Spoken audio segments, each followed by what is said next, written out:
Gigolo maniacs, huh? What's a name for the people with special powers in this anime? Gigolo, male, prostitute, maniac, madness. So does the name imply that psychics in this anime are actually low-life, crazy people? That name and this episode makes me question if the psychic powers on display here are actually real or all in the minds of the characters. And if the whole psychic powers thing is questionable, then who is a reliable witness that we know can definitely see the reality from the fantasy? So in episode 5 of Chaos Child, we see that Yuki is now in the company of the detective, and Yuki wants to go back to the underground clinic of which she was randomly kidnapped from in the previous episode for some reason. Again, this anime is not super strong at creating rich and interesting characters right from the get-go, Yuki included. And then we see Takeru and Ono having a conversation with Kunasato and Hine where, and I really could not believe that this happened, Hine opens the conversation by just saying that Takeru is a psychic. Are you kidding me? Here we have a weird and mysterious anime, and it reveals a really important plot point via Hine spouting exposition. How disappointing. I was expecting some kind of big reveal through actions and Takeru discovering his powers on his own. I did not need this anime to submit to laziness. Funnily enough, it was revealed that Hine has the ability to tell if someone is lying or not through her openly telling that Takeru is lying through a series of questions and answers. It would have worked if I knew how Hine knew that all the questions that she asked of Takeru would be false.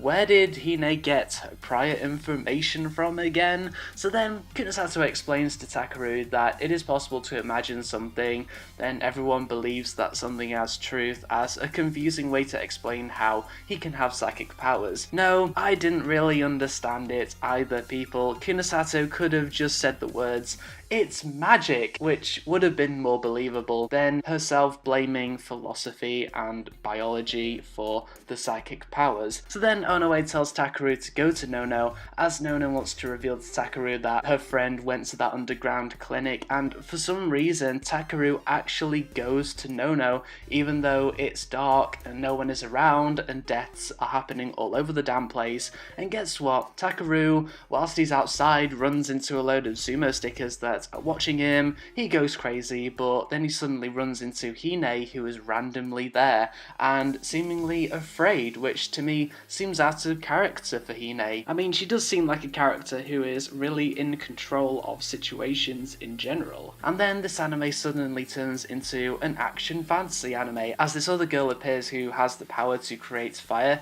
and she uses said fire to attack Hine and Takeru. What happened to this anime being an intriguing mystery? It doesn't need to be a fantasy action anime. Where is the substance in all of that? So this episode ends with the detective finding out that the underground clinic is now empty. So does this mean that the detective is actually a reliable witness who can see the reality and the other characters just see fantasy? Or did the underground clinic change overnight as an attempt to cover up themselves from the authorities? Goodness knows how the detective's phone works underground, but he does get a call to say that Yuki has escaped, and then the detective finds Yuki in the underground. What the heck happened to the clinic, people? So yeah, this episode was disappointing in terms of its writing. It relied on heavy exposition. Characters do things that were kind of out of character. I mean, it was established early in this episode that Takeru is an intelligent guy, yet he still went out at night at the end of this episode. And the fantasy action element stood out like a sore thumb to me.